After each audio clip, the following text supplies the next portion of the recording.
do a foreign roll. You want to prepare a foreign roll. You put iru and a lot of orishi. They don't have that here. Even if you want to buy it, they'll be like, what is iru? We don't know. Even if you tell them the English name, no cost beans, they'll be like, what is that? We don't know it. Like they don't even know it. Talk less of having it.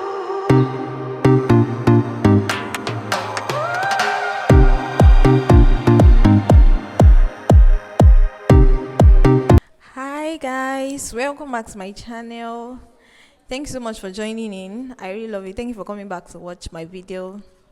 It's been minutes. It's been a while. Welcome back to this channel.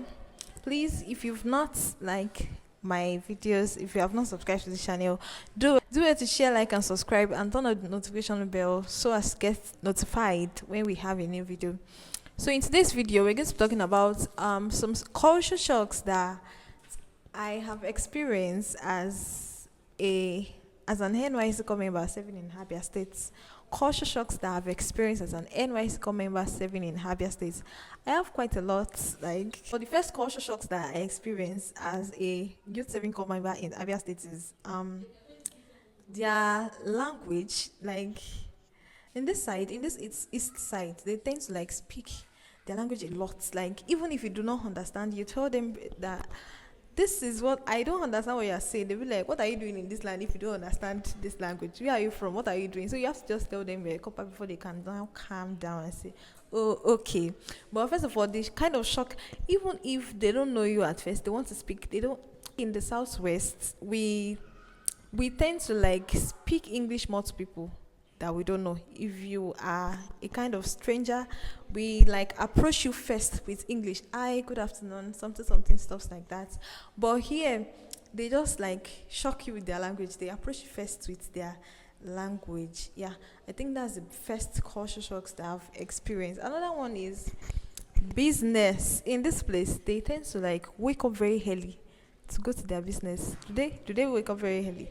They take their business so seriously. They don't joke with their business. In anything they do not joke with their business at all. Another culture shocks that I've gotten is the third one is the way of greeting.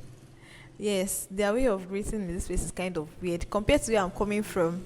In let's take for example Yoruba land. The way we greet each other, especially from a younger person to an older person, the way we greet is we are very, very respectful with our greeting. We bend. As a guy, you still have to, even if you are in a kind of public place and you don't want to kneel down or you don't want to prostrate, we still kind of bend to show a little bit of respect. That's how we know it. But in this place, they don't they don't do that. Even if you are old, if you are the older one, they just greet you, good afternoon. The younger ones will just greet their parents, good afternoon, mommy, good afternoon. Why standing up? They don't even need to shake. I'm so surprised, and it comes as a shock to me, because the way they just good morning, good morning. So another thing is that if you are not their parents, if you're not their mommy, if you're not their daddy, they cannot just call any other person their mommy. Where I'm coming from, as a Yoruba girl from a Yoruba land, we can see an elderly person and say, mommy, good afternoon, ma, even if the person is not your mother, or even if the person did not give birth to you. But we just tend to greet people like that. When we know they are kind of way older, we can greet them as, mommy, good afternoon, daddy, good afternoon, sir, how are you doing, sir? Why we bend? But in this place, if you are not their mom, they cannot call you mommy. They call you auntie, irrespective of how old you are. I don't know, maybe from my own perspective, I don't know, because some people may want to argue about it, but from where I'm staying and in my own perspective, that is what I've seen so far. Another thing is, in this place, they don't have much of, maybe, I don't know, maybe because where I'm coming from in Yoruba, I kept saying where I'm coming from. In Yoruba, I don't know if they have Igbo leaf. There are green leaves that they eat. The food they buy, maybe they are able to access it. In this place, we can't really access our own soup and stews and green leaves like that. The ones we eat, aside from their own Igbo, this thing, whatever. So, Like all these normal F4, arrow, jaja that is everywhere. You cannot like easily find it inside their markets here. It's so hard to get it. Or you want to talk about Iru, which is locust beans. Since I've been here, like I've not even set my eyes on that. Like in a proper Yoruba, if you want to like do a 40 roll, you want to prepare a 40 roll, you put Iru and a lot of Orishi. They don't have that here. Even if you want to buy it, they'll be like, what is Iru? We don't know. Even if you tell them the English name, no cost beans, they'll be like, what is that? We don't know it. Like they don't even know it. Talk less of having it. Maybe few of them can have it, but I've not seen anybody that has had it. So another thing is in this place they don't really have much Muslims. That's what I've seen. Even this celebration that they are celebrating, I've not seen like in this my streets. I've not seen any Muslim person pass by. Maybe somebody on hijab or niqab or whatever they call that thing. I don't know.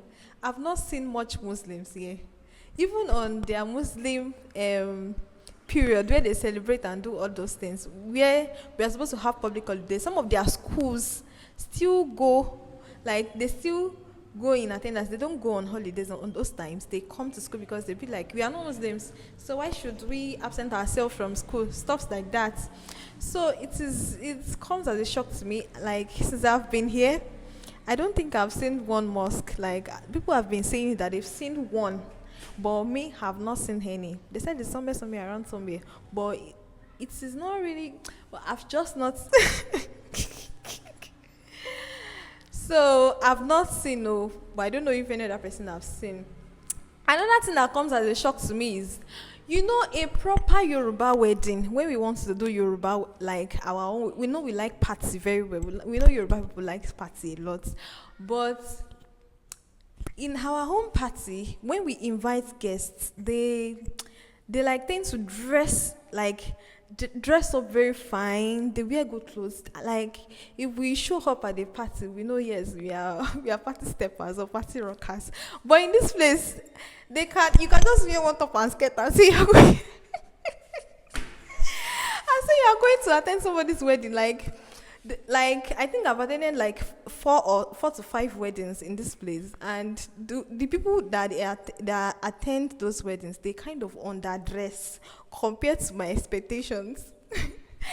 So not all of them actually dress so well to attend. They can just wear one English dress to attend parties. Unlike Yoruba counterparts, the way we like dress up, you want to spend a lot. You buy your materials, you give it to tailors, you dress.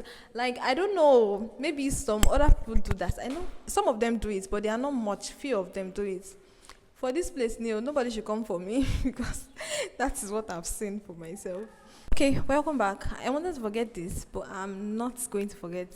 Another thing that came as a shock to me is me getting here and seeing that most houses, they don't really have their own personal boreholes or wherever they get water from. Some of them go as far as going to buy water.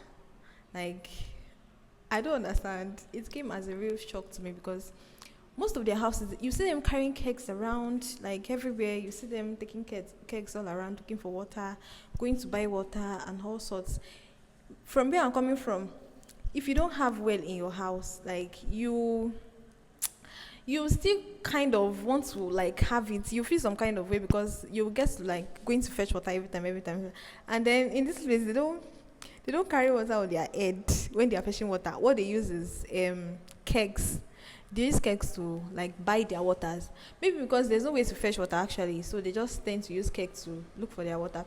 So they don't really like carry water on their heads, and then they don't have personal. Most of the houses, they don't have personal boreholes or wells compared to from where I'm coming from actually. So another thing is that some of the green leaves that are food actually that can pass as food, but we don't really cherish them in Yoruba land. That we don't even plant them ourselves. They just grow anywhere. They grow like weeds around. Is what they really cherish very much. They cherish it much as food. Yeah. Let's take for example. There's one. What's the name of that? Is it water leaf? Yes, water leaf. I don't think in Yoruba land, maybe somebody can just like, give me water leaf seed. I want to go and plant it. Like it just grows everywhere around, and we don't have to like plant. It grows and we pluck it. Sometimes it's just snails that hit it, or any. Sometimes we cut it off. We don't really cherish that kind of green leaves. But in this place, you cannot even see it around. You buy it with money. You buy it with money. Another thing we don't really cherish much in our own side is pumpkin leaf. That's ugu leaf. We don't really cherish it that much. But in this place, I think that's one of their number one star soup. Like they tend to cherish all this kind of green leaf, and I'm like, we don't hit all these things on our side. The leaves we hit in our own side, they don't have it. Like you cannot even buy it. It's not accessible. So these are small shocks. I have a lot to tell, but let me just wrap it up around here. This is one of the small shocks that I've encountered. Let me stop here. So let's skip to the good parts. One thing that I like so much about the states is they have maybe I don't know, but for what I've seen so far, maybe if the governor is doing a lot to help the state actually. But what I've seen so far is their areas, they are kind of neat. Like their environments are very, very neat. They have proper way of channeling their waste. Like they don't just like throw their waste all about. Maybe the place I'm staying, I don't know.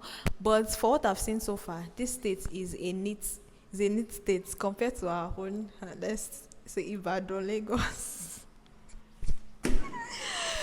Yoruba people, that's right.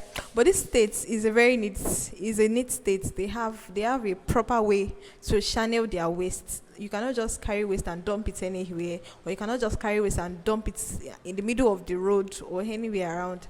So these are some of the small shocks that I've encountered so far. Thank you so much for watching this video. Please do well to like, share, subscribe, and turn on the notification button so as to get notified whenever I post a new video. Thank you so much for watching this video, and I will see you in the next one. Thank you. Bye.